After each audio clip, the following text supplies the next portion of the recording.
আসসালামু আলাইকুম everyone, welcome to Sharmin's রান্নাঘর। আজকে আমি আপনাদের জন্য মজাদার পুঁই শাকের একটা রেসিপি নিয়ে হাজির হয়েছি। আপনারা অনেকেই হয়তো পুঁই শাক ভাজি খেয়ে থাকবেন, ডাউল দিয়ে খেয়ে থাকবেন। আজকে পুঁই শাক আমি অন্যরকম একটা রেসিপি করে দেখাবো। মাছের মাথা দিয়ে কিভাবে খুব সুন্দরভাবে পুঁই শাক রান্না করা যায় সেটাই আজকে দেখাবো।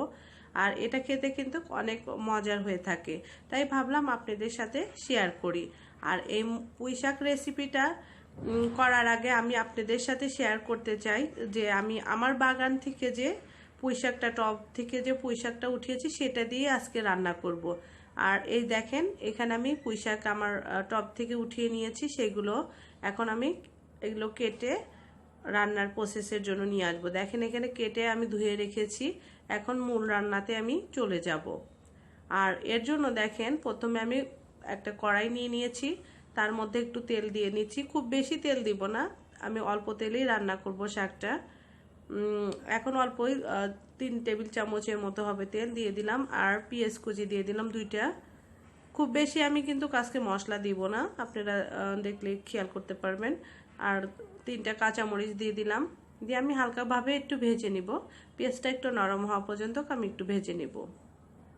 আমার পেঁয়াজটা মোটামুটি একটু নরম হয়ে গিয়েছে। এই পর্যায়ে আমি আরেকটু তেল অ্যাড করব। আমার কাছে মনে হচ্ছে তেল একটু কম হয়েছে, সেই জন্য আরেকটু তেল অ্যাড করলাম। তো এই পর্যায়ে একটু পানি দিয়ে নিলাম, কারণ আমি মশলা দিব। মশলা পুড়ে যেন না যায়, সেই জন্য আমি পানিটা দিয়ে নিলাম। আদা রসুন পেস্ট 1 চামচের মতো দিয়ে দিলাম। মরিচের গুঁড়ো 1 চামচের মতো দিয়ে দিলাম। ধনিয়া গুঁড়ো 1 চামচের মতো দিয়ে দিলাম। হলুদ গুঁড়ো 1 চামচের মতো আমি দিয়ে দিলাম। আর পরিমাণ মতো লবণটা দিব। অবশ্যই চেষ্টা করবেন লবণটা একটু কম দেওয়ার জন্য, কারণ শাক দেওয়ার পরে কিন্তু লবণের পরিমাণটা বেড়ে যায়, শাকটা নরম হয়ে যায়। সেক্ষেত্রেটা একটু মাথায় রাখতে হবে। পরে অবশ্য আপনি টেস্ট করে অ্যাডজাস্ট করতে পারবেন। তো মশলাটা ভালো করে একটু কষিয়ে নিচ্ছি, আপনারা দেখেই বুঝতে পারছেন। আজকে আমি ইলিশ মাছের মাথা দিয়ে আজকে এই শাকটা রান্না করব।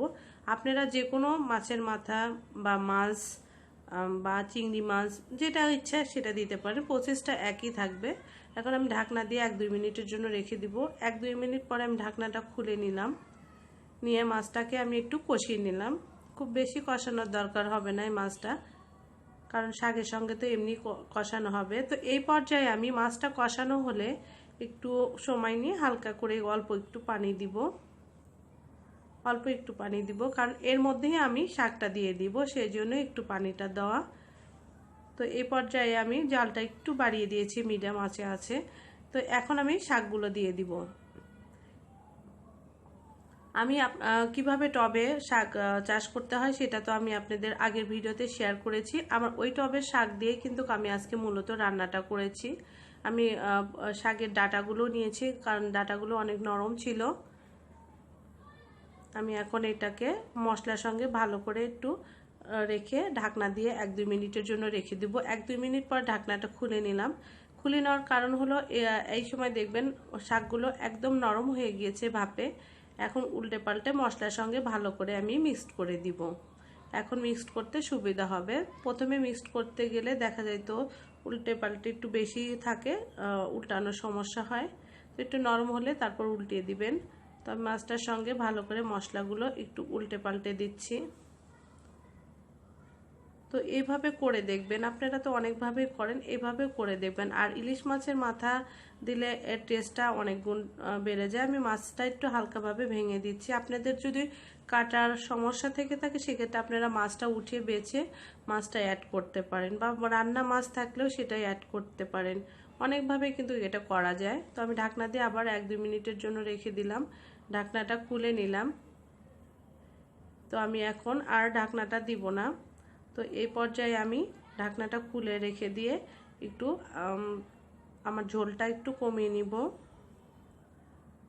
তো এই পর্যায়ে অবশ্যই কিন্তু একটু লবণটা টেস্ট করে নেবেন যে সব কিছু পারফেক্ট আছে কিনা। সব কিছু পারফেক্ট থাকলে হালকা একটু জিরার গুঁড়ো দিয়ে আমি নামিয়ে নিব। তো আমার কাছে সব কিছু পারফেক্ট হয়েছে। আমি সব এইরকমই চাচ্ছিলাম। আমি এখন নামিয়ে পরিবেশন করে নিলাম। তো তৈরি হয়ে গেল মজাদার পুঁই শাকের রেসিপি। মজার একটা রেসিপি, অবশ্যই ট্রাই করবেন। আর আমার রেসিপিটা যদি ভালো লাগে সবার সাথে একটু শেয়ার করতে পারেন। আর বেশি ভালো লাগলে লাইক, কমেন্ট, শেয়ার ও সাবস্ক্রাইব করবেন। পাশে থাকা বেল আইকনটা ক্লিক করবেন আমার নিত্য নতুন ভিডিও সর্বপ্রথম দেখার জন্য। তো এইভাবে পাশে থেকে আমাকে সাপোর্ট করবেন। আজ তাহলে এই পর্যন্তই।